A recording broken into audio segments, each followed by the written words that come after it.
Class 12 NCERT physics के तहत chapter number 2 स्थिर वैद्युत विभव तथा धारिता के अंदर आज अपन इन पॉइंट को कवर करेंगे, जिसके अंदर पहला पॉइंट है आवेशों के निकाय की स्थितिज ऊर्जा। इसके अंदर दो बिंदु हैं, जिसमें से पहला है दो आवेशों के निकाय की स्थितिज ऊर्जा, दूसरा है तीन आवेशों के निकाय की स्थितिज ऊर्जा। दूसरा पॉइंट है जिसके अंदर अपन पढ़ेंगे कि बाह्य क्षेत्र में स्थितिज ऊर्जा। इसके अंदर पहला बिंदु है एकल आवेश की स्थितिज ऊर्जा और दूसरा है किसी बाह्य क्षेत्र में दो आवेशों के निकाय की स्थितिज ऊर्जा। तीसरा पॉइंट पढ़ेंगे अपन यहाँ पर बाह्य क्षेत्र में द्विध्रुव की स्थितिज ऊर्जा। यहाँ पर अपन इस क्लास में इन तीनों बिंदुओं को अच्छी तरह से पढ़ने वाले हैं। स्टार्ट से एंडिंग तक पढ़ते रहिए। अगर कोई डाउट रहता है या फिर आपको समझ में आता है तो वीडियो को लाइक करना, कमेंट्स करके मुझे बताना और अपने दोस्तों को शेयर करना। आइए स्टार्ट करते हैं आज की क्लास। अब देखिए, पहला बिंदु है इसमें कि आवेशों के निकाय की स्थितिज ऊर्जा अपने को निकालनी है। अब देखिए, स्थितिज ऊर्जा अपन कैसे निकालेंगे और स्थितिज ऊर्जा अपन किसे कहेंगे, ये सभी जो बातें हैं वो मैं आपको पॉइंट टू पॉइंट लिखवा कर समझाने की कोशिश करूंगा और आप समझने की कोशिश करना। दो या दो से अधिक, दो या दो से अधिक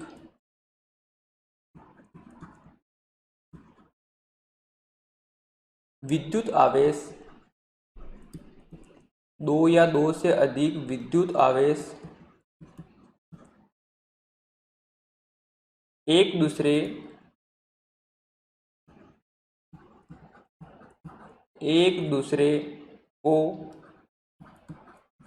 दूसरे को आकर्षित या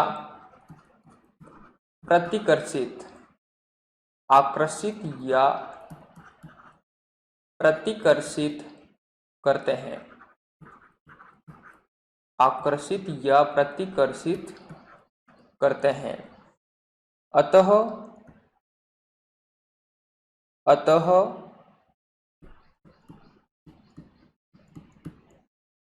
आवेशों को एक दूसरे के समीप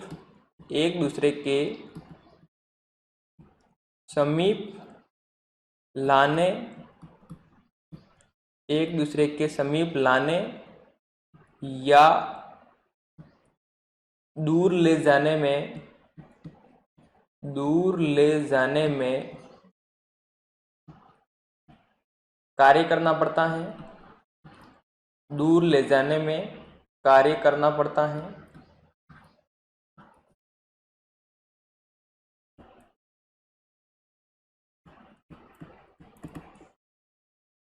यह कार्य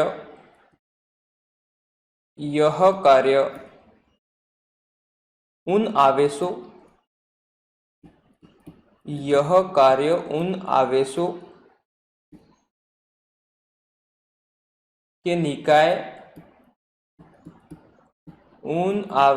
के निकाय की स्थितिज ऊर्जा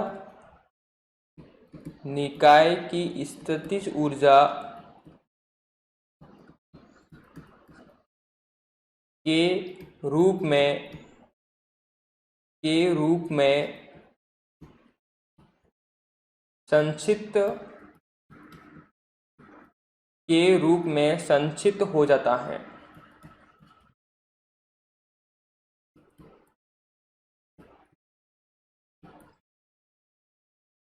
इसे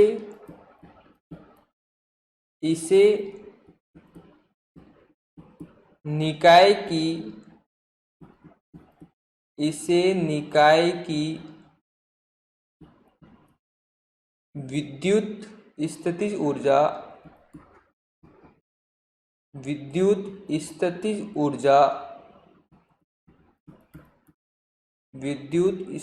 ऊर्जा कहते हैं।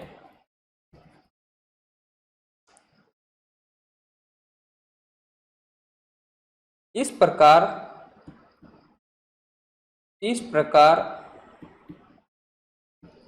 इस प्रकार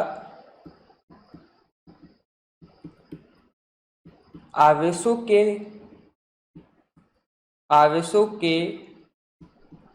किसी निकाय की विद्युत स्थितिज ऊर्जा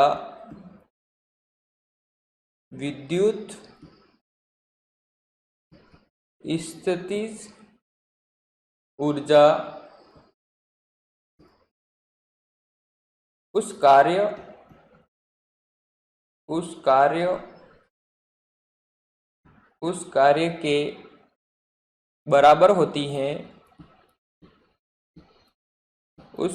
के बराबर होती है जो उन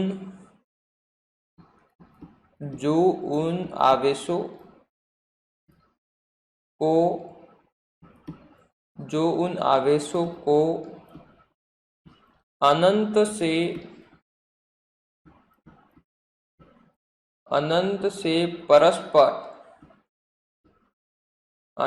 से परस्पर समीप लाकर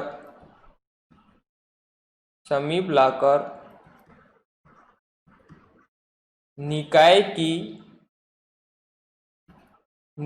की रचना में किया जाता है।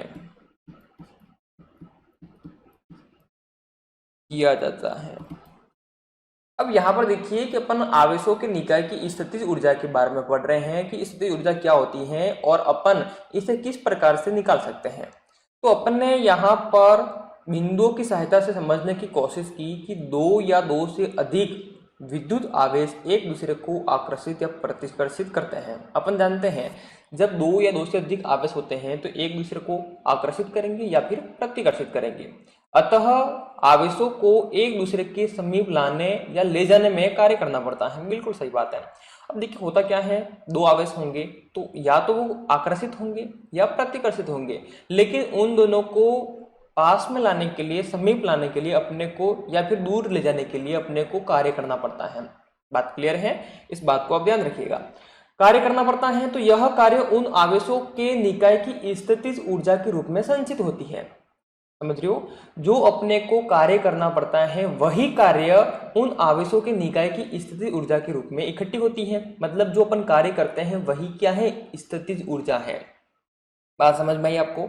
मैं आपको यहाँ पर इन बिंदुओं की सहायता से ये समझाने की कोशिश कर रहा हूँ, आवेश होंगे दो या दो से अधिक तो वो क्या होंगे? या तो आकर्षित होंगे या प्रतिकर्षित होंगे। अपन इनको पास में लाते हैं या फिर दूर ले जाते हैं तो अपने को कार्य करना पड़ता है, और जो कार्य करना पड़ता है वही स्थितिज ऊर्जा कहलाती है। बात क्लियर है? अब देखिए लास्ट वाला पॉइंट कि इस प्रकार आवेशों के किसी निकाय की विद्युत स्थितिज ऊर्जा उस कार्य के बराबर होती है जो उन आवेशों को अनंत से परस्पर लाकर निकाय की रचना कर देते हैं। अपन कहने का मतलब ये है कि यहाँ पर आवेशों की जो स्थितिज ऊर्जा है वो उस कार्य के बराबर होती है। मतलब जो अपन कार्य करेंगे वही स्थितिज ऊर्जा होगी, लेकिन कब? जब उन आवेशों को जब अपन अनंत से किन्हीं आवेश के समीप लाते हैं, और समीप लाने में जो अपन निकाय की रचना करते हैं, निकाय का निर्माण करते हैं, उसे ही अपन क्या कहते हैं? स्थितिज ऊर्जा कहते हैं, जो कार्य के इक्वल होती है। तो कुल मिला के ये बात यहाँ पर समझनी होगी आपको, अगर आपको स्थितिज ऊर्जा लानी है तो आपको कार्य करना होगा। क्या बात क्लियर है? अगर आपको स्थितिज ऊर्जा निकालनी है तो आपको कार्य करना होगा। अब देखिए थोड़ा सा अपन आगे बढ़ते हैं। यहाँ पर अगला अपना बिंदु है कि दो आवेशों के निकाय की स्थितिज ऊर्जा की गणना करना। कि अपन जब दो आवेश होंगे यहाँ पर निकाय के अंदर, जब अपन स्थितिज ऊर्जा की गणना कैसे कर सकते हैं, कैसे निकाल सकते हैं, तो स्टार्ट करते हैं यहाँ पर समझने की कोशिश करना। माना कि हमें इस निकाय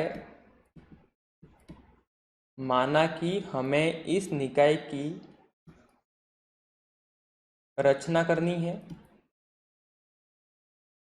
इस निकाय की रचना करनी है। अब देखिए मैंने क्या लिखा है कि माना कि हमें इस निकाय की रचना करनी है। आप समझ रहे हो, मैंने आपको कहा था कि जब आपको स्थितिज ऊर्जा निकालनी है मतलब आपको कार्य करना होगा, और कार्य आप किस लिए करेंगे? कार्य करेंगे निकाय की रचना के लिए, निकाय के निर्माण के लिए। जब निकाय के निर्माण के लिए आप कार्य करेंगे, वही जो संचित होगी कार्य के रूप में, वही अपनी स्थितिज ऊर्जा है। तो मुझे विश्वास है इस बात को आप समझ रहे होंगे। अब मैं थोड़ा सा आगे बढ़ रहा हूं। आवेश आवेश Q1 को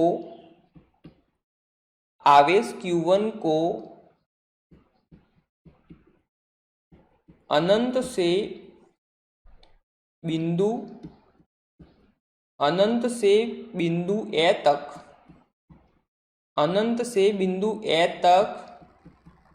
लाने में किया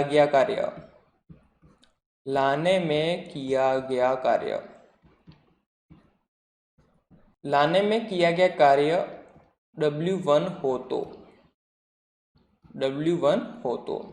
आवेश Q1 को अनंत से बिंदु ए तक लाने में किया गया कार्य W1 हो तो यहाँ पर समझने की कोशिश करना कि ए बिंदु पर Q1 आवेश जो दिख रहा है, ये अपन निकाय का निर्माण करने की बात की स्थिति है। इससे पहले क्या था कि जो ये Q1 आवेश है वो अनंत दूरी पे था, जिसे अपन अनंत से बिंदु ए तक लाए हैं।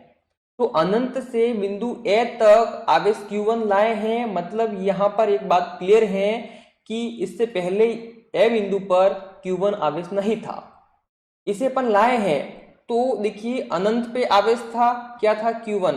तो अनंत से अपन कहां पर लाए हैं? बिंदु ए पर लाए हैं। अभी यहां पर है, ये बात क्लियर है। तो अनंत से Q1 आवेश को बिंदु ए तक लाने में अपने जो कार्य किया है, वह कार्य क्या है? W1 है। क्या बात समझ में आई? अब यहां पर समझने की कोशिश करना, मैंने जो पढ़ाया है यहां पर मिक्स होने वाला है, थोड़ा ध्यान देना। अब यहां पर देखिए W1 निकलना है। W1 कैसे आएगा? ए बिंदु पर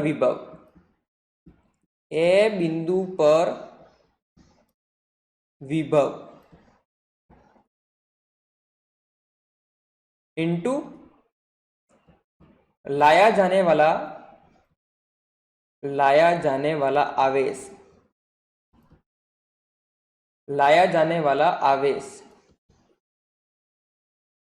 अब यहां पर देखो कि ये जो आपको निकाय दिख रहा है, यहां पर जो बी बिंदु है वहां पर Q2 आवेश तो है ही नहीं, इसको तो अपन लाएंगे। बात क्लियर है? मैंने आपको एक बात बोली है कि आपको ये जो निकाय दिख रहा है वो निर्माण होने के बाद का है, अपने जो वर्क किया है उसके बाद का है। इससे पहले कि मैंने कहा कि ए बिंदु पर कोई आवेश नहीं था, अनंत दूरी से अपन Q1 आवेश को लाए हैं। तो Q1 आवेश लाए हैं, अन्य कोई आवेश नहीं है। तो आप जानते हैं जब अपन विभव की बात करते हैं तो कोई एक आवेश स्थिर होता है और एक अन्य आवेश के कारण उस पे विभव की गणना करते हैं अपन। क्या बात क्लियर है? तो यहां पर क्या हो जाएगा कि W1 इक्वल टू, देखा अपने कि यहां पर ए बिंदु पर कोई आवेश तो है ही नहीं, अपन Q1 आवेश लाए हैं, लेकिन किसी अन्य आवेश के कारण यहां पर विभव उत्पन्न नहीं हो रहा है, किसी अन्य आवेश का यहां पर संपर्क नहीं हो रहा है, यहाँ पे आकर्षण नहीं है, प्रतिकर्षण नहीं है, जिसके कारण विभव उत्पन्न हो ही नहीं सकता। ये बात समझ में आ रही है? और जब विभव उत्पन्न नहीं होगा मतलब क्या है? यहाँ पर विभव जीरो है। तो जीरो इंटू कौन सा आवेश लाए हैं अपन? Q1। तो ओवरऑल यहां पर आप देखेंगे कि W1 इक्वल टू अपने को जो प्राप्त हुआ है वो क्या आ जाएगा? 0। क्या बात क्लियर है? इसे डाल दूंगा मैं समीकरण नंबर 1। अब मैं थोड़ा सा आगे बढ़ता हूं, समझने की कोशिश करना। अब आवेश Q2 को अनंत से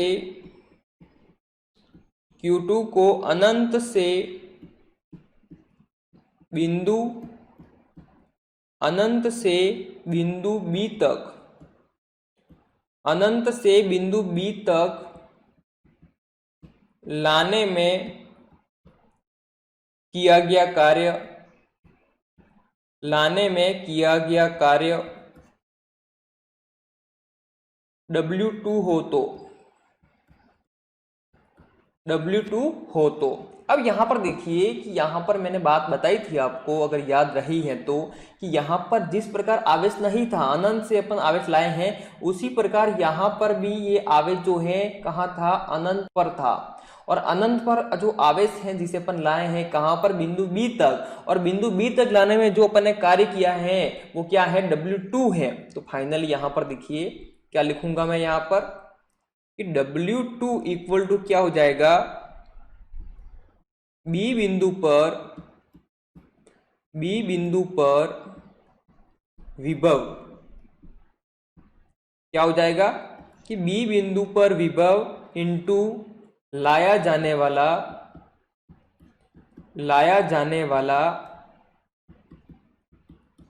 आवेश। बात क्लियर है? क्या हो गया, W2 निकालना है। अब यहां पर देखिए कि यहां पर जो उत्पन्न होगा विभव वही, और जो अपन आवेश ला रहे हैं वो। पहली बात, आवेश यहाँ पे था नहीं, अपन ने लाए हैं कौन सा, Q2। अब यहां पर देखिए कि एक अन्य आवेश इसके समीप बैठा हुआ है, वो कौन सा है, Q1। अब यहां पर देखिए इसके जो आकर्षण और प्रतिकर्षण उत्पन्न हो सकता है किसके कारण, Q1 के कारण। बात क्लियर है? जब उसके आकर्षण प्रतिकर्षण के रूप में या समीप या पास में बैठा हुआ आवेश Q1 है, तो Q1 के कारण बिंदु B पर विभव उत्पन्न होगा। यही तो अपने पढ़ा है। क्या बात क्लियर है यहाँ पर? तो मुझे उम्मीद है इस बात को समझ रहे होंगे। तो मैं यहाँ पे निकाल दूंगा W2 इक्वल टू क्या हो जाएगा कि B बिंदु पर विभव। अब B बिंदु पर विभव क्या होता है, यहाँ पे हो जाएगा K Q1, किसके कारण उत्पन्न हो रहा है, Q1 आवेश के कारण। तो K Q1 अपन में क्या आ जाएगा, दूरी क्या हो जाएगी, R12। मतलब R12 का मतलब क्या हुआ है कि बिंदु B पर Q1 आवेश के कारण उत्पन्न होने वाला विभव। बात क्लियर है? इनटू में क्या आ जाएगा, कौन सा अपन आवेश लाए हैं, Q2। तो यहां से क्लियर होगा आपको कि W2 इक्वल टू मान मिला है K Q1 Q2 बट्टे जो दूरी है वो क्या हो जाएगी, R12। तो ये समीकरण बन जाएगी अपनी कितनी, 2। अब अपन थोड़ा सा आगे बढ़ते हैं। निकाय निर्माण में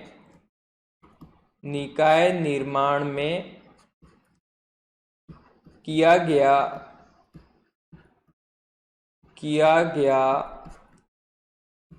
कुल कार्य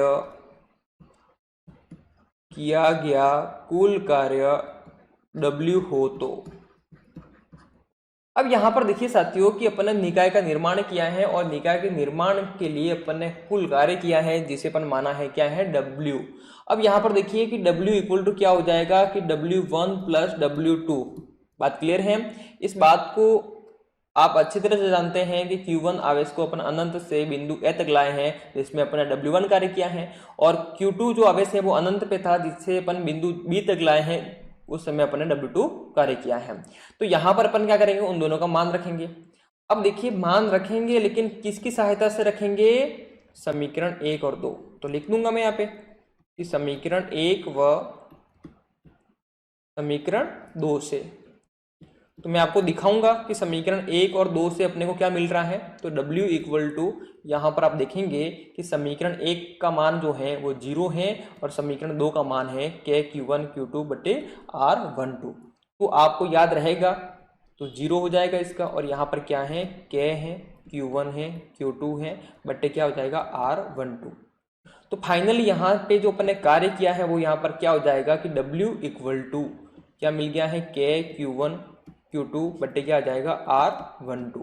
ये अपने को W का मान मिल गया है। मतलब अभी तक अपन ने जो कार्य किया है वो अपने पास में आ गया है।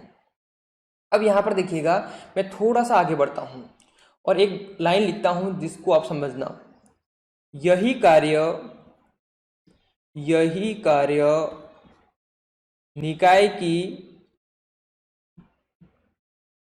निकाय की स्थितिज ऊर्जा, यही कार्य निकाय की स्थितिज ऊर्जा के रूप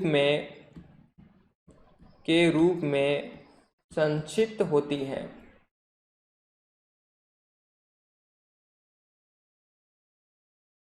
अब अपन ने क्या लिखा है, जो अपन ने कार्य किया है वही स्थितिज ऊर्जा के रूप में संचित होती है।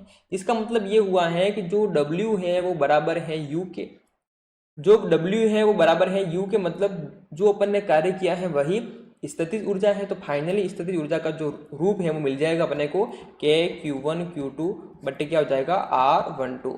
तो मुझे उम्मीद है कि ये बात आपको समझ में आ गई होगी कि दो आवेशों के निकाय की स्थितिज ऊर्जा अपन कैसे ज्ञात कर सकते हैं। अब देखिए थोड़ा सा अपन आगे बढ़ते हैं अगले बिंदु की ओर।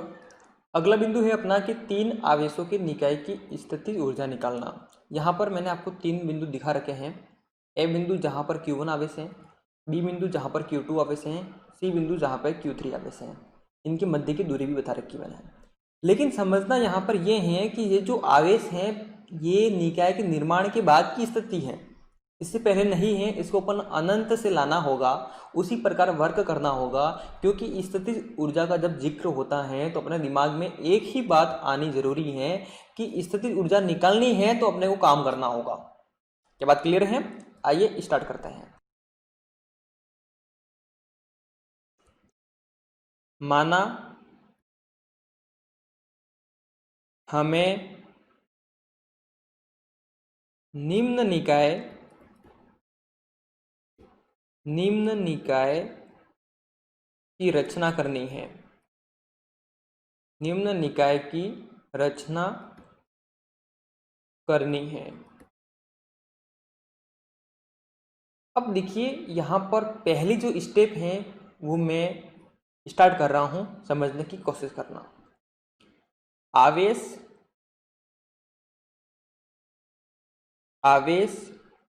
Q1 को अनंत से बिंदु ए तक, अनंत से बिंदु ए तक लाने में किया गया कार्य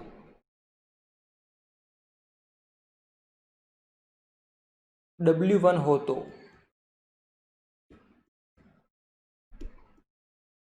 अब यहाँ पर देखिए साथियों, समझने वाली बात ये है यहाँ पर कि अपन ने Q1 आवेश को अनंत से ला रहे हैं। कहाँ पर? बिंदु ए तक, जिसमें अपन कार्य कर रहे हैं। जो कार्य क्या है? W1 है। अब देखो W1 निकालना है तो W1 इक्वल टू क्या हो जाएगा? ए बिंदु पर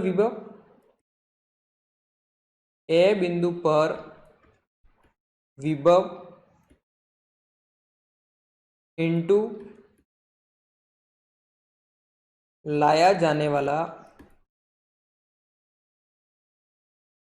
आवेश।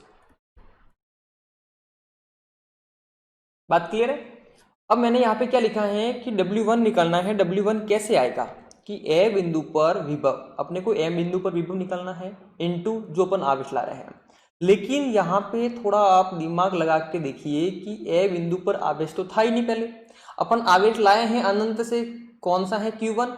और इसके आसपास में भी बिंदु बी पर, सी पर भी कोई आवेश नहीं है अभी। बात क्लियर है? जिसको अपन लाएंगे है नहीं। ये जो स्थिति आपको दिख रही है वो निकाय निर्माण के बाद की है। तो अपने को थोड़ा दिमाग लगाना है कि ए बिंदु पर अपन Q1 आवेश लाए हैं, लेकिन उसके संपर्क में समीप कोई आवेश अन्य नहीं है, और आवेश नहीं होने के कारण यहाँ पर विभव उत्पन्न नहीं होगा।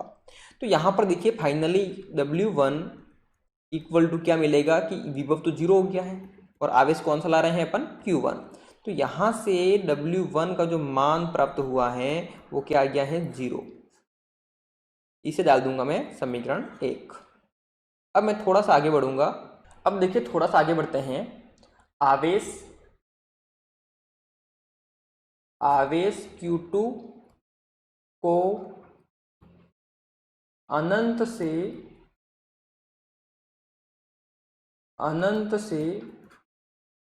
बिंदु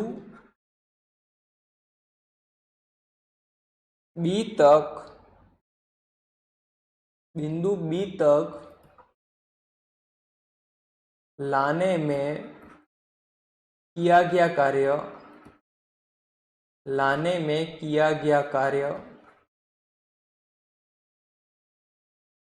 W2 हो तो। अब देखिए यहाँ पे समझो कि सबसे पहले अपन आवेश Q1 को लाए हैं अनंत से बिंदु ए तक। अब अपन आवेश को ला रहे हैं Q2 को जहां बिंदु B पर, बात क्लियर है, कहां से ला रहे हैं, अनंत से। अब यहां पर समझना आप कि कैसे क्या होगा, अपने को निकालना है क्या, W2। W2 कैसे आएगा, बिंदु B पर, बिंदु B पर विभव इंटू लाया जाने वाला आवेश, लाया जाने वाला आवेश। बात क्लियर है। अब देखिए यहां पर आपको ये बात समझनी होगी कि बिंदु बी पर विभव की बात कर रहा है, तो इसके संपर्क में जो आवेश है वो Q1 है। बात क्लियर है, Q1 को अपन पहले से ले आए हैं, तो इसके संपर्क में आवेश है, समीप आवेश होने के कारण यहां पर क्या होगा, विभव उत्पन्न होगा। तो विभव उत्पन्न होगा तो अपन लिख देते हैं कौन सा होगा। देखिए बिंदु बी पर जो विभव उत्पन्न होगा वो किसके कारण होगा, लिख देते हैं कि Q1 आवेश, Q1 आवेश के कारण बिंदु बी पर विभव, अपन ने लिखा कि बिंदु बी पर जो विभव तो उत्पन्न हो रहा है, लेकिन किसके कारण हो रहा है, एकदम क्लियर कर रहे हैं अपन हर बात को, हर पॉइंट को, ठीक है। यहाँ पे क्या आ जाएगा, गुणा, और गुणा आ जाएगा, अपन कौन सा आवेश ला रहे हैं, आवेश ला रहे हैं Q2। बात क्लियर है। अब देखिए थोड़ा सा मैं आगे बढ़ता हूं, फाइनली मेरे पास में W2 आ जाएगा। यहाँ पर क्या हो जाएगा कि Q1 आवेश के कारण बिंदु B पर, तो यहाँ पर लिखूंगा मैं KQ1, और अपन में दूरी हो जाएगी, देखिए यहाँ पे दूरी कौन सी है, Q1 और Q2 के मध्य में R12, तो यहाँ पे लिख दूंगा मैं R12 KQ1 बटे R12 इंटू क्या हो जाएगा, जो अपन आवेश ला रहे हैं कौन सा, Q2। तो फाइनली यहाँ पर W2 इक्वल टू प्राप्त हुआ है कि KQ1 Q2 बटे क्या हो जाएगा, R12। क्या बात क्लियर है। अगर ये बात आपको समझ में आ गई है तो आगे वाले जो स्टेप हैं वो आपको अच्छी तरह से समझ में आएगी। तो ये समीकरण बन जाएगी कौन सी, 2। बात क्लियर है। अब अपन थोड़ा सा आगे बढ़ते हैं स्टेप 3 की ओर। आवेश Q3 को अनंत से, आवेश Q3 को अनंत से बिंदु C तक लाने में किया गया कार्य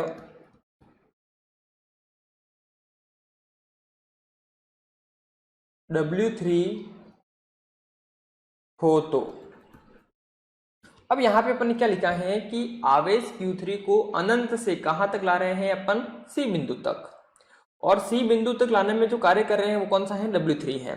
तो यहां पर अपन फाइनली लिख देंगे कि W3 इक्वल टू क्या मिलेगा अपने को, बिंदु C पर विभव, क्या जाएगा, बिंदु C पर विभव इंटू क्या जाएगा, लाया जाने वाला आवेश,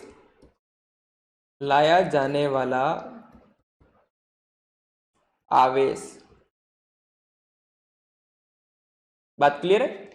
अब यहां पर देखना होगा अपने को डिटेल से कि जो अपन W3 निकाल रहे हैं वो क्या है कि बिंदु C पर उत्पन्न विभव और लाया जाने वाला आवेश। लाया जाने वाला आवेश कौन सा है, Q3 है। बात इसकी है, इसको समझना होगा डिटेल से। तो अपन लिखेंगे यहां पर कि Q1 आवेश के कारण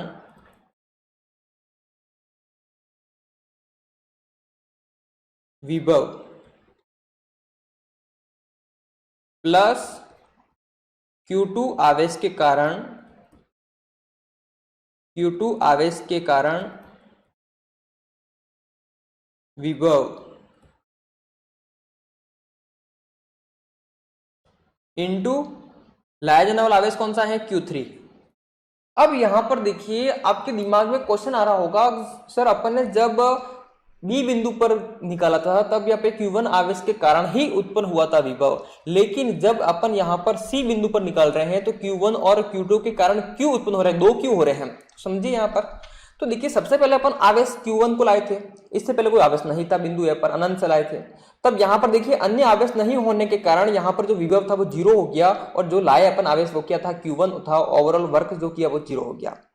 जब मैंने यहाँ पर Q2 आवेश को लाया कहां से, अनंत तक, अनंत से Q2 आवेश लाया मैं बिंदु B तक, तो मैंने क्या किया, कार्य किया, और कार्य क्या था कि बिंदु B पर विभव। अब यहां पर देखिए बिंदु B पर विभव है जो उत्पन्न होगा किसके कारण, Q1 आवेश के कारण। बात क्लियर है, क्योंकि इससे पहले जो आवेश है वो Q1 ही है और दूसरा जो आवेश लाए हैं वो Q2 है। तो लाया जाने वाला आवेश क्या हो गया है, Q2, और Q1 आवेश के कारण जो उत्पन्न हो रहा है वो विभव, जो अपन ने निकाल दिया। अब यहां पर देखो कि Q1 आवेश ले आए अपन, Q2 आवेश ले आए हैं, अब C बिंदु पर Q3 आवेश ला रहे हैं अनंत बिंदु से।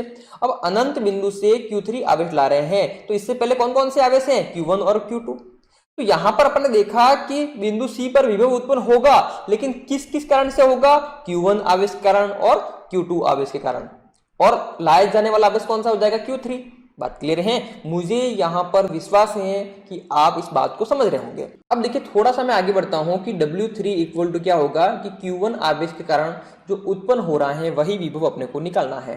तो Q1 आवेश के कारण क्या हो जाएगा कि K Q1 बटे दूरी क्या हो जाएगी, R13। बात क्लियर है। फिर क्या हो जाएगा यहां पर देखो प्लस Q2 आवेश के कारण क्या होगा, तो K Q2 बटे क्या हो जाएगा, R23। बात क्लियर है। फिर बड़ा कोष्टक आ गया है और इनटू में आवेश क्या हो जाएगा, Q3। अब यहां पर आपको देखना होगा कि W3 इक्वल टू मैं Q3 का गुणा कर दूंगा तो ये बनेगा K Q1, तो इसका गुणा जब इससे होगा तो क्या आ जाएगा Q3, और अपॉन में क्या है R13। फिर प्लस यहां पर देखो क्या हो जाएगा कि K है, Q2 है और Q3 आ गया है, इंटू हुआ ना। अब देखिए इंटू है, दोनों प्लस में है, दो पद हैं, तो इसका गुणा इससे भी होगा, इसका गुणा इससे भी होगा, दोनों से कर दिया अपने, तो R23 अपन में आ गया है। अब यहां पर देखिए फाइनली ये अपने समीकरण बन जाएगी, समीकरण कौन सी होगी, 3। बात क्लियर है। इसको भले आप कोष्टक में लिख दो या नहीं लिखो, कोई फर्क नहीं पड़ेगा। अब देखिए अपन थोड़ा सा आगे बढ़ते हैं। निकाय निर्माण में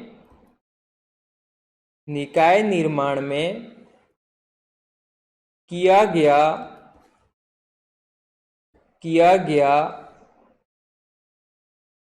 कुल कार्य W हो तो, कुल कार्य W हो तो। अब यहां पर देखिए साथियों, अपन ने यहां पर कार्य किया है कौन सा, W, और W के अंतर्गत अपन ने 3 कार्य किए हैं। कब कब किए हैं, जब अपन Q1 आवेश लाए अनंत से तब W1 किया, जब Q2 आवेश लाए अनंत से W2 किया, जब Q3 आवेश लाए अनंत से W3 किया। तो यहां पर टोटल कार्य जो है वो क्या हो जाएगा कि W1 plus W2 plus W3। क्या बात क्लियर है। अब यहां पर मैं क्या करूंगा कि समीकरण 1 2 3 से मान रखने पर, बात क्लियर है, तो थोड़ा सा अपन आगे बढ़ जाते हैं, यहां पर पूरा आएगा नहीं। तो अपन ने अभी तक यहाँ पे लिखा है क्या कि W इक्वल टू क्या था कि W1 प्लस W2 प्लस क्या था W3। अब ये क्या है, कुल कार्य हैं जो अपन ने निकाय के निर्माण में किए हैं। अब अपने को समीकरण 1 2 3 से इनके मान रखने हैं, तो मैं लिखूंगा यहाँ पे कि समीकरण 1 2 व 3 से, अब इन तीनों के माध्यम से यहाँ पे मान रखूंगा कि W1 का मान क्या है, तो ध्यान से देखो W1 का मान क्या है, 0 है, तो मैं यहाँ पे लिख दूंगा क्या आ जाएगा 0। फिर देखिए W2 का मान क्या है, तो W2 का मान है K Q1 Q2 बटे R12, तो यहाँ पे मैं लिख दूंगा K Q1 Q2 बटे क्या हो जाएगा R12। फिर प्लस अब W3 का मान क्या है, तो W3 का मान क्या है देखिए K Q1 Q3 बटे R13 plus K Q2 Q3 बटे R23। यहाँ पर देखिए K Q1 Q3 बटे क्या है R13, फिर प्लस K Q2 Q3 बटे क्या हो जाएगा R23। तो ये हो गया है समीकरण 1 2 3 के माध्यम से मान रख दिया है। अब यहाँ पर अगर आप देख पा रहे हैं तो मुझे फाइनली जो कार्य मिला है वो कार्य क्या है, यहाँ पे के Q1 Q2 बटे क्या हो जाएगा R12, फिर प्लस के Q1 Q3 बटे क्या हो जाएगा R13, फिर प्लस के Q2 Q3 बटे क्या हो जाएगा R23। अब यहाँ पर देखिए अपन एक बात लिखेंगे, क्या बात लिखने वाले हैं, पहले पढ़ चुके हैं, आपको ध्यान में होगा कि जो भी अपन ने यहाँ पे कार्य किया है वो निकाय की स्थितिज ऊर्जा के इक्वल है। बात क्लियर है? तो मैं यहाँ पे लिखूंगा यही कार्य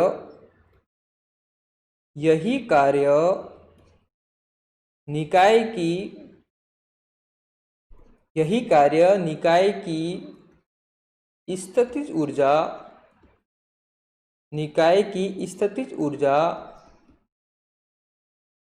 के रूप में संचित होती है।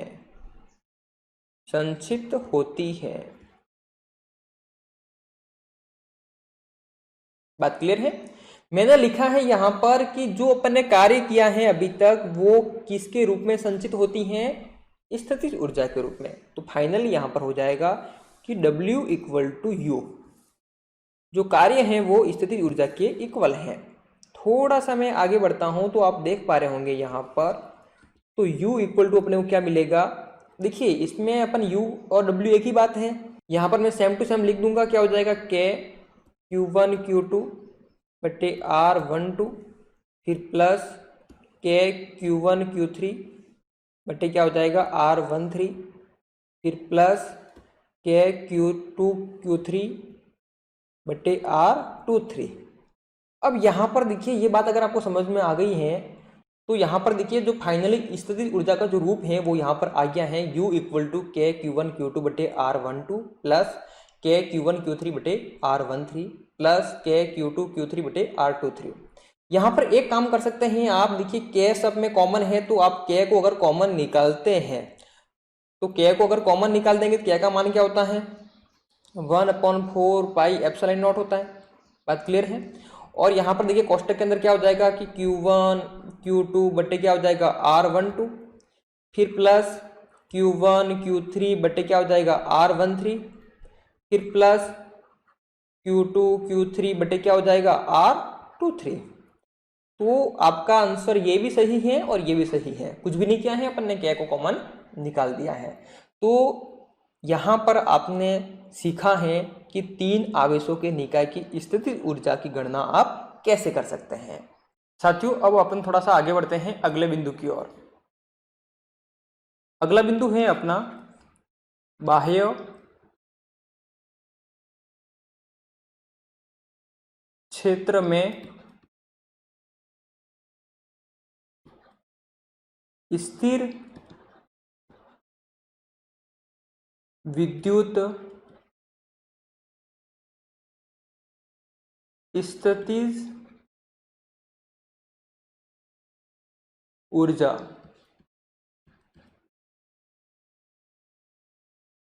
अब देखिए अगला जो पॉइंट है अपना कि बाह्य क्षेत्र में स्थिर विद्युत स्थितिज ऊर्जा की अपन गणना करेंगे। इसके अंदर जो पहला पॉइंट है वो है एकल आवेश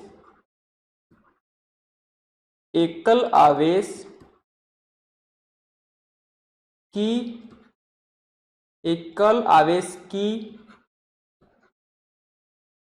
स्थितिज ऊर्जा। इसमें अपन पढ़ने वाले हैं कि एकल आवेश की स्थितिज ऊर्जा। अब देखिए मैं इसकी शुरुआत कर रहा हूं, आप समझने की कोशिश करना। माना कि किसी बाह्य आवेश अथवा आवेशों द्वारा उत्पन्न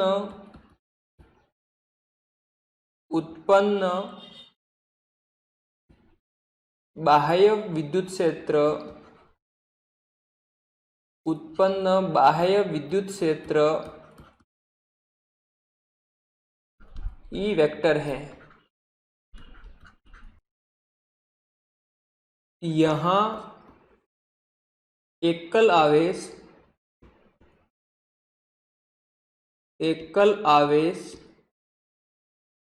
की स्थितिज ऊर्जा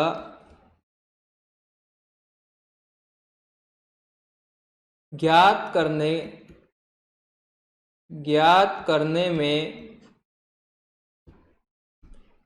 करने में बाह्य आवेश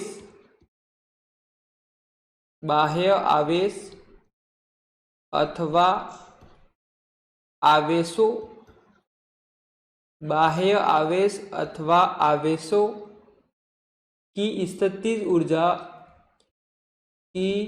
की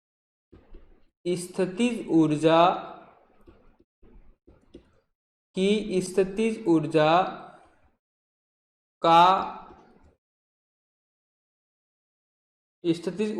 का कोई महत्व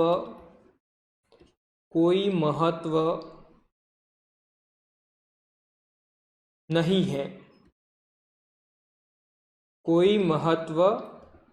है। अब देखिए अपन ने यहाँ पे क्या लिखा है, अपन ने लिखा है कि माना कि किसी बाह्य आवेश अथवा आवेशों द्वारा उत्पन्न बाह्य विद्युत क्षेत्र E है। यहाँ एकल आवेश की स्थितिज ऊर्जा ज्ञात करने में बाह्य आवेश अथवा आवेशों की स्थितिज ऊर्जा का कोई महत्व नहीं है। बात क्लियर है? अब अपन थोड़ा सा आगे बढ़ते हैं। बाह्य आवेश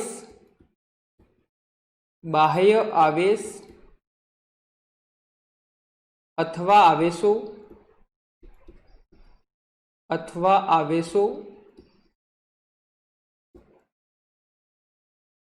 के कारण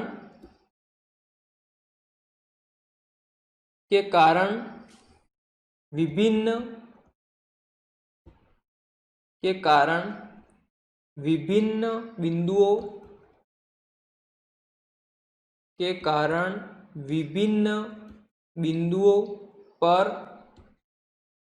विभव का मान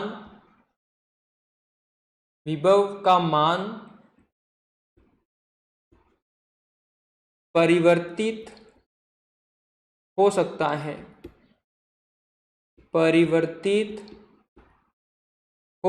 है।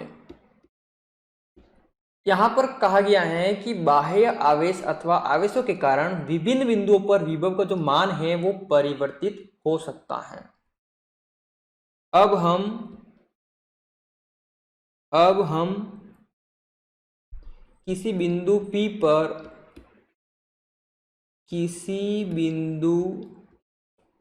P पर विचार करते हैं। अब हम किसी बिंदु P पर विचार करते हैं जिसका मूल बिंदु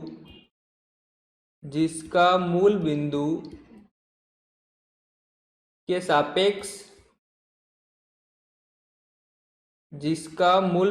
सापेक्ष स्थिति सदिश R वेक्टर तथा विभव VR वेक्टर है। यहाँ पर देखिए क्या बात हुई है कि अब हम किसी बिंदु P पर विचार करते हैं जिसका मूल बिंदु के सापेक्ष जो स्थिति सदिश है वो R वेक्टर तथा विभव जो है वो VR वेक्टर है। तब एकल आवेश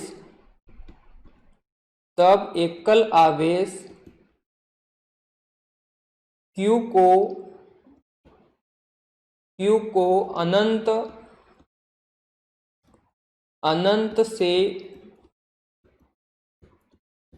अनंत से बिंदु P अनंत से बिंदु P तक लाने में किया गया कार्य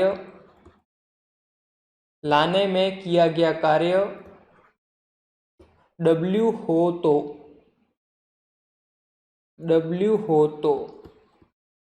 अगर देखिए यहाँ पर अपन एकल आवेश Q को अनंत से बिंदु P तक लाने में जो कार्य करेंगे वो W हो तो अब यहाँ पर देखिए कार्य W हो तो W क्या हो जाएगा कि अपन किसी बिंदु पर विभव निकालेंगे, विभव क्या हो जाएगा V और R वेक्टर, और जो आवेश ला रहे हैं वो गुणे में आ जाएगा। बात क्लियर है, यही पढ़ रखा ना अपन ने। तो आवेश कौन सा ला रहे हैं Q, तो फाइनली यहाँ पे W का जो मान है वो क्या आ जाएगा V R वेक्टर और क्या आ जाएगा Q। बात क्लियर है, तो इसे मैं डाल दूंगा समीकरण 1। मुझे विश्वास है इस बात को आप समझ गए होंगे। थोड़ा सा मैं आगे बढ़ता हूं। यहां V R वेक्टर बिंदु P पर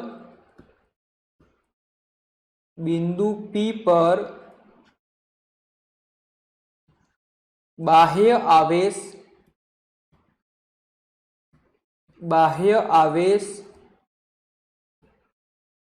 अथवा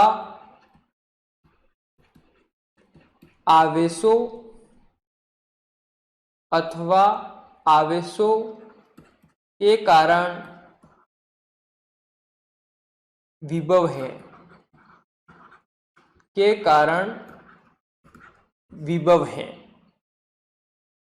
अब देखिए यहां पर अपन बात करते हैं कि जो V वेक्टर आ रहे हैं वो क्या है, तो वो है बिंदु P पर बाह्य आवेश या फिर आवेशों के कारण जो उत्पन्न विभव हुआ है वो विभव है।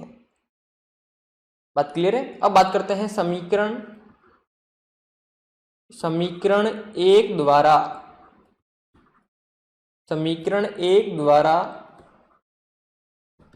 व्यक्त कार्य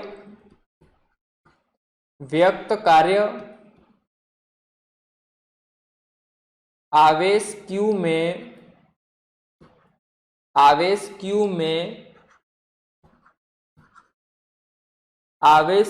में स्थितिज ऊर्जा के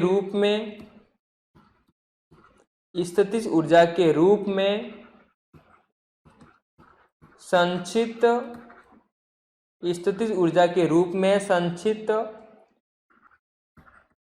हो जाता है।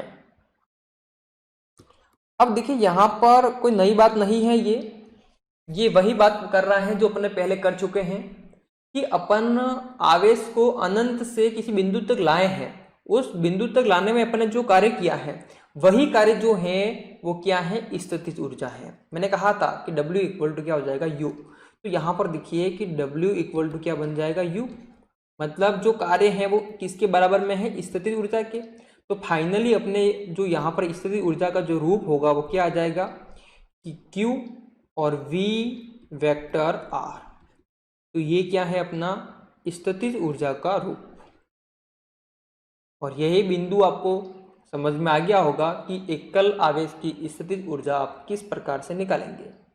अब अपन अगले पॉइंट के ऊपर जाते हैं, किसी बाह्य क्षेत्र में दो आवेशों के निकाय की स्थितिज ऊर्जा कैसे निकालेंगे। अब देखिए थोड़ा सा आगे बढ़ते हैं अगले बिंदु की ओर। अगला बिंदु है अपना किसी बाह्य क्षेत्र में दो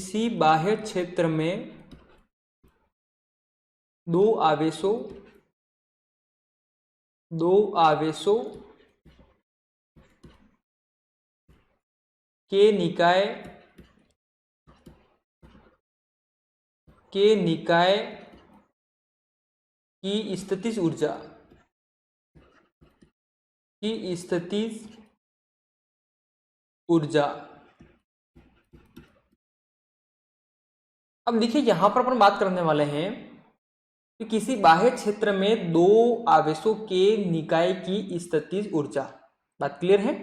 अब देखिए अपन थोड़ा सा आगे बढ़ते हैं। माना कि किसी बाह्य क्षेत्र ई वेक्टर में Q1 तथा Q2 दो आवेश Q1 तथा Q2 दो आवेश क्रमशः बिंदु A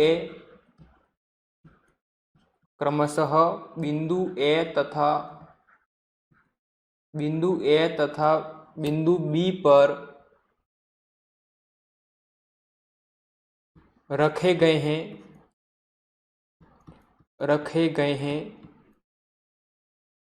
जिनके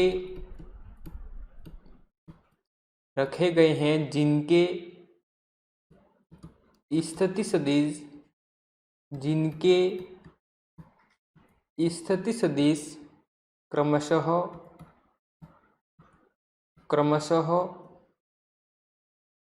R1 वेक्टर व R2 वेक्टर है। अब देखिए यहाँ पे अपन ने लिखा है कि माना कि किसी बाह्य क्षेत्र विद्युत क्षेत्र E में Q1 तथा Q2 दो आवेश क्रमशः बिंदु A तथा B पर रखे गए हैं जिनके स्थिति सदिश क्रमशः R1 वेक्टर व R2 वेक्टर हैं। अब Q1 आवेश को अनंत से बिंदु A तक लाने में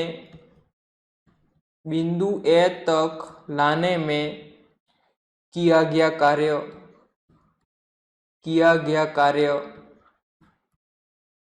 W1 हो तो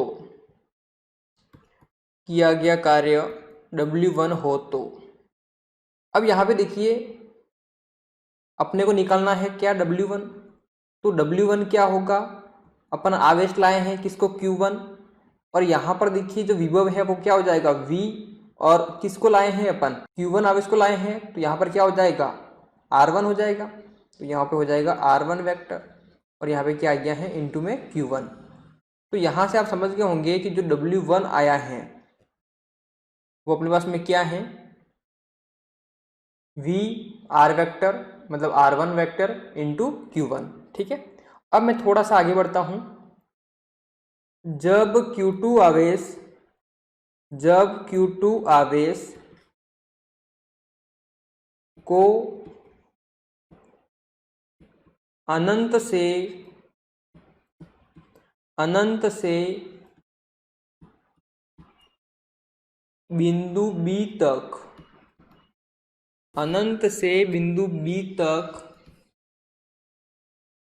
लाने में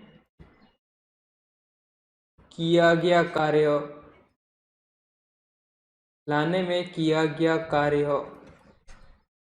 W2 बराबर क्या होगा, ध्यान से देखिएगा यहाँ पे कि बाह्य क्षेत्र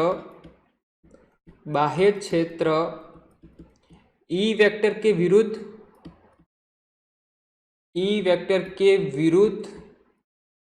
किया गया कार्य।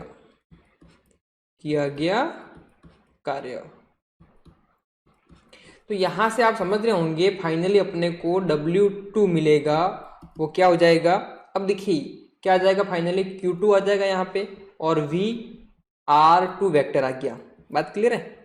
दूसरा क्या हो जाएगा समझने की कोशिश करना, यहाँ पे दो आवेश हो गए हैं तो दोनों आवेश के कारण यहाँ पे क्या उत्पन्न होगा विभव उत्पन्न होगा। क्या हो जाएगा फिर देखिए क्या आ जाएगा और Q1 के कारण Q2 पे हो रहा है तो क्या हो जाएगा Q2 बटे में क्या आ जाएगा यहाँ पे R12। बात क्लियर है, समीकरण क्या हो गई 2 हो गई। मुझे उम्मीद है यहाँ तक समझ में आ गया होगा।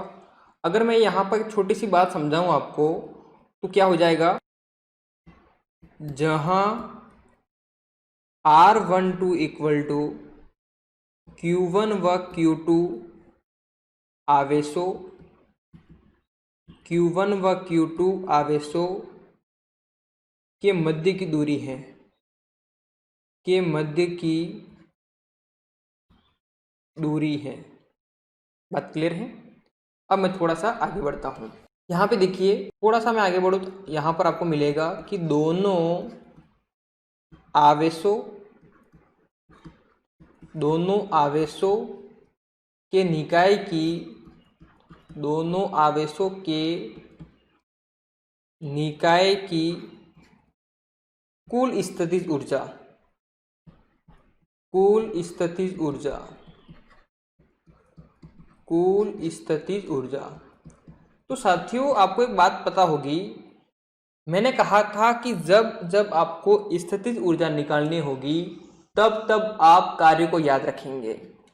अपने यहाँ पर स्थितिज ऊर्जा के लिए कार्य किया है, और जो कार्य क्या है कि W इक्वल टू क्या हो जाएगा, W1 प्लस W2 हो जाएगा। लेकिन यहाँ पर स्थितिज ऊर्जा निकालनी है, और वो अपन जानते हैं कि जो अपन कार्य करते हैं वो स्थितिज ऊर्जा के रूप में संचित होती है, और वहां से अपने को मिलेगा कि W इक्वल टू क्या हो जाएगा, U। क्या बात क्लियर है? और इसी को देखते हुए U इक्वल टू क्या हो जाएगा कि W1 प्लस W2। तो यहां पर मैं लिखूंगा कि समीकरण 1 व समीकरण 2 से। बात क्लियर है? तो ध्यान से देखिए, अपने को निकालना है U का मान। तो समीकरण 1 से इसका मान क्या आ जाएगा, Q1 और V यहाँ पे था R1 वेक्टर, फिर प्लस W2 का मान क्या है, Q2 V R2 का वेक्टर, फिर क्या है प्लस K Q1 Q2 बट्टे में क्या हो जाएगा R12।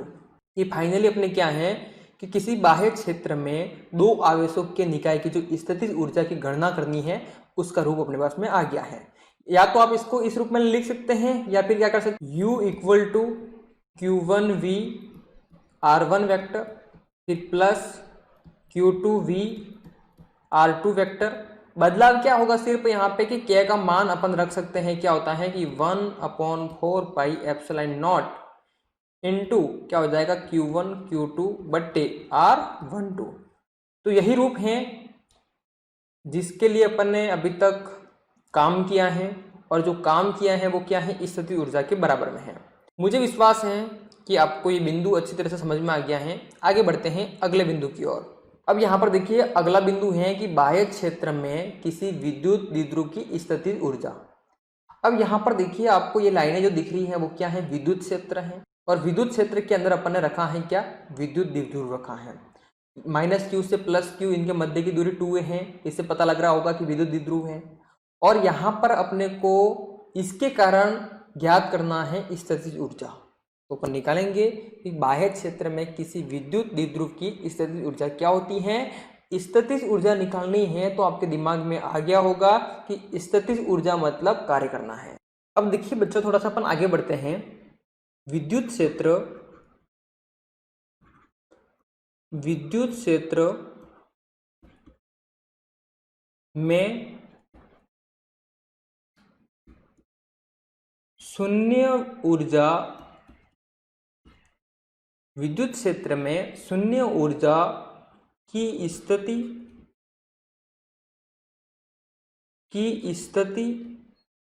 से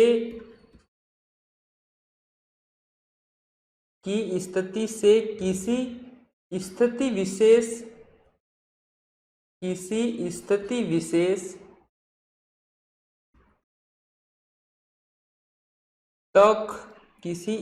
विशेष तक विद्युत द्विध्रुव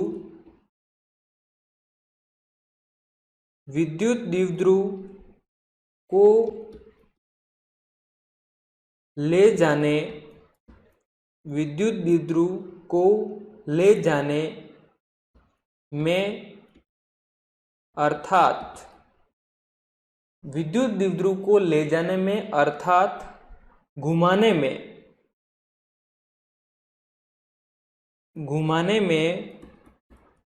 किया गया कार्य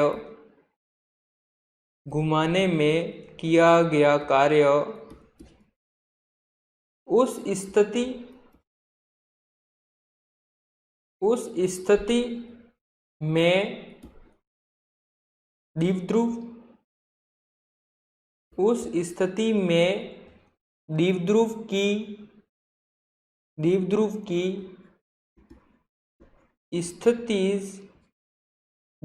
की स्थितिज ऊर्जा के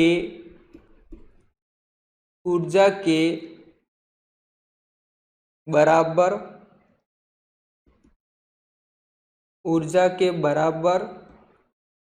होता है। अब यहाँ पर देखिए मैंने 2-3 लाइन लिखी हैं, उसका क्या मतलब है और क्या कहना चाहता है उसको समझिए कि विद्युत क्षेत्र में शून्य ऊर्जा की स्थिति। अब यहाँ पर देखिए कि आपको यहाँ पर विद्युत क्षेत्र रेखा दिख रही है, विद्युत क्षेत्र रेखाएं दिख रही हैं, उसके अगर समांतर उसी के ऊपर मैं यहाँ पर विद्युत द्विध्रुव बना देता हूँ, तो आप क्या समझेंगे कि जैसी विद्युत द्विध्रुव की स्थिति है वैसे ही विद्युत क्षेत्र की स्थिति है, तो उसमें क्या है, शून्य ऊर्जा की स्थिति हुई। ना ही अपन ने उसको घुमाया है, ना ही उसे एक जगह से दूसरी जगह ले गए हैं, तो अपने को कार्य करना ही नहीं पड़ा। जब कार्य ही नहीं करना पड़ा तो जो इसकी ऊर्जा है वो खपत ही नहीं हुई, तो शून्य ऊर्जा उसे कहा गया है। बात क्लियर है?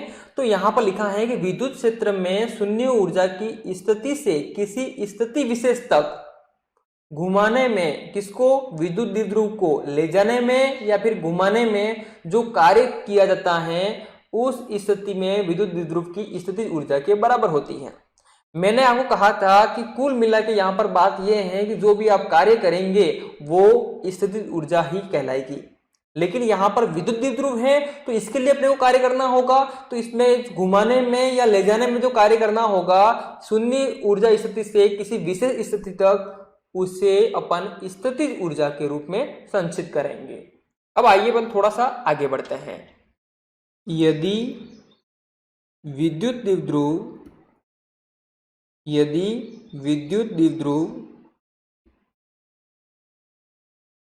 एक समान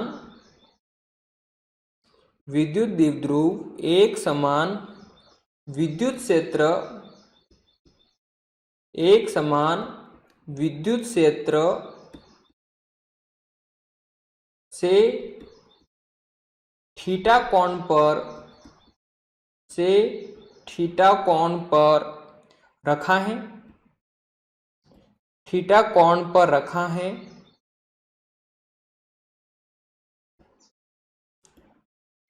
तो इस स्थिति में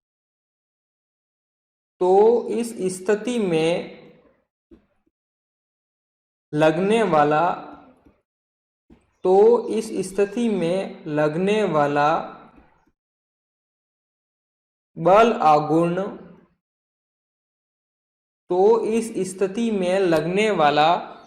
आघूर्ण tau equal to P E sine theta होगा। क्या होगा कि tau equal to P E sine theta होगा। ये अपन ने पहले पढ़ चुके हैं, तो इसे डाल दूंगा मैं समीकरण 1। अब अपन थोड़ा सा आगे बढ़ते हैं और मैं यहाँ पे क्या लिखने वाला हूं और वो किस प्रकार से वर्क करेगा उस पर ध्यान देना। इस स्थिति में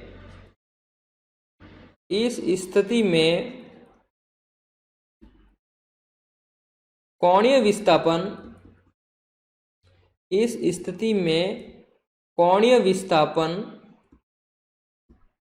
और कोणीय विस्थापन को अपन यहाँ पे लेते हैं किसमें, डी थीटा।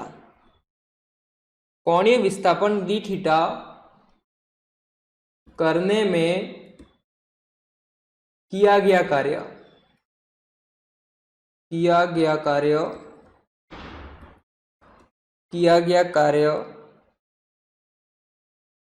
dw हो तो dw equal to tau d theta.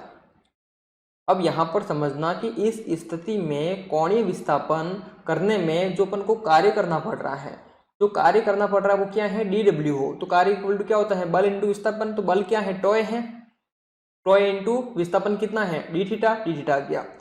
तो अपन ने यहाँ पर कैसे लिखा है ये समझ में आ गया होगा आपको कि कैसे लिखा है मैंने कि कार्य इक्वल टू क्या होता है। छोटी सी बात बता रहा हूँ मैं कि कार्य इक्वल टू क्या होता है, बल इंटू विस्थापन। तो बल क्या है यहाँ पे, जो बल अगुण है वही तो बल है ना, तो टॉय हो गया यहाँ पर, और डी थीटा है क्या यहाँ पे, विस्थापन है, तो बल इंटू विस्थापन, है ना। छोटी छोटी बात आपको क्लियर करवा रहा हूँ मैं। आप वीडियो को शेयर कर सकते हैं अपने गुरुजी की हेल्प करने के लिए। अब यहाँ पर देखिए साथियों, ये समीकरण बन जाएगी आपकी, ये जो समीकरण है वो कौन सी बन जाएगी, नंबर 2। अब अपन थोड़ा सा आगे बढ़ते हैं ताकि आपके जो कॉन्सेप्ट है वो और क्लियर हो जाएंगे कि शून्य ऊर्जा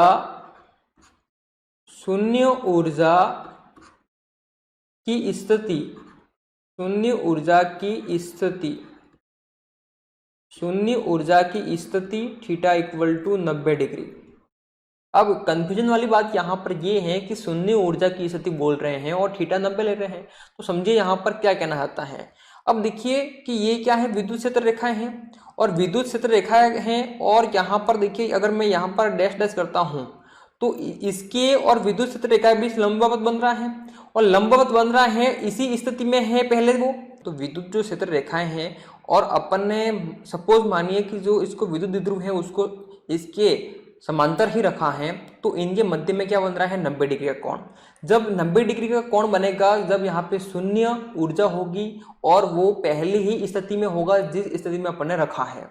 बात क्लियर है। तो यहाँ पर ध्यान से देखिएगा कि शून्य ऊर्जा की स्थिति मतलब थीटा आप 90 लेंगे, 90 डिग्री से थीटा कोण, 90 डिग्री से थीटा कोण। अब देखिए थीटा कोण कहाँ से आया है, यहाँ पर आपको दिख रहा होगा ये समांतर था किसके, विद्युत क्षेत्र के, मतलब एक के ऊपर एक रखा हो उस प्रकार से था। तो अपन ने क्या किया है, थीटा कोण तक उसको घुमाया है। क्या किया है, समांतर था तो उसे अपन थीटा कोण तक घुमाया है। उस थीटा कोण तक घुमाने में जो अपन ने कार्य किया है वो कार्य निकालेंगे, और वही कार्य अपनी क्या है, स्थितिज ऊर्जा है। क्या बात क्लियर है। अब यहाँ पर देखिए अपन कार्य कर रहे हैं कहां से, थीटा इक्वल टू 90 डिग्री से थीटा कोण तक घुमाने में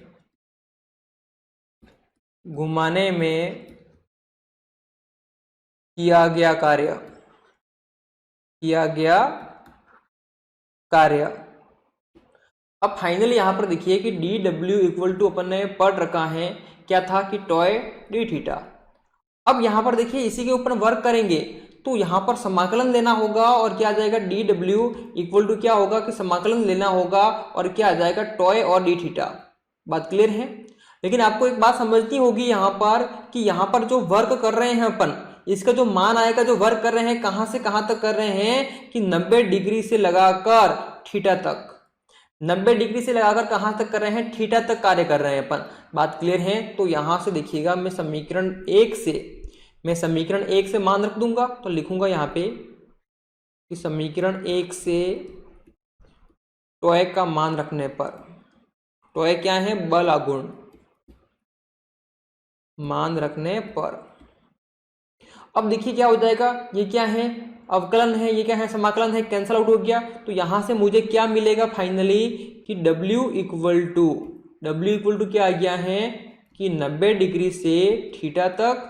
बात क्लियर है। और टॉय का मान क्या है कि PE साइन थीटा किसका मान है, टॉय का। कहां से आया है, ये समीकरण 1 से दिख रहा होगा आपको। बात क्लियर है। और डी थीटा आ जाएगा। अब देखिए समाकलन जो हो रहा है वो थीटा के सापेक्ष हो रहा है, साइन थीटा का होगा। P और E क्या है, कांस्टेंट है, बाहर निकल जाएंगे। तो W इक्वल टू क्या हो जाएगा कि P और E कांस्टेंट है, बाहर निकल गए। ये आ गया है 90 डिग्री से थीटा, और यहाँ पे हो जाएगा साइन थीटा और डी थीटा। अब अपन यहाँ पे क्या करने वाले हैं, अब अपन इसका समाकलन करेंगे। तो समाकलन करूंगा, इसका मान क्या आने वाला है कि साइन थीटा का समाकलन करते हैं तो माइनस कोस थीटा आता है। ये मैंने समाकलन में पढ़ा रखा है, आप देख लेना। फिजिक्स वाले भी समाकलन का जो पहला वीडियो आया है उसको आप देख लेना। फिजिक्स वालों के लिए भी वेरी इंपॉर्टेंट है, क्योंकि आगे अपन समाकलन अवकलन का ही पढ़ने वाले हैं। आप डेरिवेशन पढ़ोगे या फिर न्यूमेरिकल करोगे, इसलिए जितने भी साथियों ने नहीं देखा है जाके देख लेना, फिर मत कहना सर समझ में नहीं आया। जो क्लासेस हैं उसको आप कंटिन्यू और पूरा पूरा देखोगे तभी आपको समझ में आने वाला है। तो यहाँ पर क्या हो जाएगा, पीई का तो पीई आ जाएगा बाहर, और कोष्टक के अंदर क्या हो जाएगा कि साइन थीटा का जो समाकलन हुआ है वो आ गया है माइनस का कॉस थीटा, और यहाँ पर देखिए लिमिट कितनी है, लिमिट है 90 डिग्री, और यहाँ पे क्या आ जाएगा थीटा। बात क्लियर। अब मैं लिमिट पुट करूंगा, अब यहाँ से मैं थोड़ा सा आगे बढ़ूंगा, समझने की कोशिश करना। अब देखिए क्या हो जाएगा फाइनली कि W का W आ गया है, इधर क्या है मेरे पास में PE है, और अंदर अपन देख रहे हैं लिमिट है। तो लिमिट पुट करनी है। लिमिट पुट कैसे करते हैं, पहले ऊपर वाली लिमिट, अपर लिमिट फिर लोअर लिमिट। पहले ऊपर वाली मतलब कहाँ लिमिट पुट करनी है, थीटा की जगह, तो थीटा की जगह थीटा रखोगे तो वही आएगा, मतलब क्या आ गया है माइनस का कॉस थीटा। तो पहले अपर लिमिट पुट करते हैं, फिर माइनस आता है, फिर लोअर लिमिट पुट करते हैं। लोअर लिमिट कैसे करेंगे, 90 डिग्री रखना है कहाँ, थीटा की जगह, माइनस का क्या आ जाएगा कॉस और 90 डिग्री, और कोष्टक बंद। अब देखिए फाइनली कि W इक्वल टू यहाँ पर क्या है मेरे पास में PE है, और देखिए यहाँ पर माइनस क्या है कॉस थीटा, और कोष्टक खोलूंगा तो माइनस माइनस क्या हो गया है प्लस, और क्या आ गया है कॉस 90 डिग्री। कॉस 0 डिग्री का मान कितना होता है, 1 होता है, तो कॉस 90 का मान कितना होगा 0। तो आपको पता होगा, नहीं है तो याद रखिएगा कि कॉस 90 डिग्री इक्वल टू कितना होता है 0। बात क्लियर है। तो मैं यहाँ पे मान रखूंगा तो फाइनली मुझे मिलेगा कि W इक्वल टू क्या आ गया है कि PE, और कोष्टक के अंदर है क्या माइनस का कॉस थीटा, और प्लस में क्या आ जाएगा 0 आ जाएगा। तो ओवरऑल देखिए मेरे पास में क्या रहा, मेरे पास में रहा है कि PE और माइनस कॉस थीटा, तो बन गया है माइनस PE और क्या आ जाएगा कॉस थीटा। ये आ गया है मेरे पास में कार्य। यहाँ पर अगर मैं आपको समझाने की कोशिश करूँ कि अभी तक अपन ने जो पढ़ा है कि जो भी कार्य अपन करेंगे वो स्थितिज ऊर्जा के रूप में संचित होता है। मतलब यहाँ पर अपन लिख देते हैं कि परिभाषा से, स्टार्टिंग में अपन ने जो परिभाषा पढ़ी थी ना उससे, तो परिभाषा से क्या आ जाएगा अपने पास में कि जो W है वो बराबर है किसके, स्थितिज ऊर्जा के। जो W है वो बराबर है किसके, स्थितिज ऊर्जा के। तो फाइनली यहाँ पर आ जाएगा कि U इक्वल टू क्या हो गया है माइनस PE, और आ जाएगा यहाँ पे कॉस थीटा। तो स्थितिज ऊर्जा अपन ने फाइनली निकाल दी है, यही अपने फाइनली रूप होगा स्थितिज ऊर्जा का। कब, जब कहा गया होगा कि बाह्य क्षेत्र में किसी विद्युत द्विध्रुव की स्थितिज ऊर्जा ज्ञात कीजिए, तो उसका आंसर फाइनली ये होगा। अब अपन यहाँ पर कुछ विशेष स्थितियां लेंगे ताकि आपको समझ में आएगा। देखिए लेता हूं विशेष स्थितियां।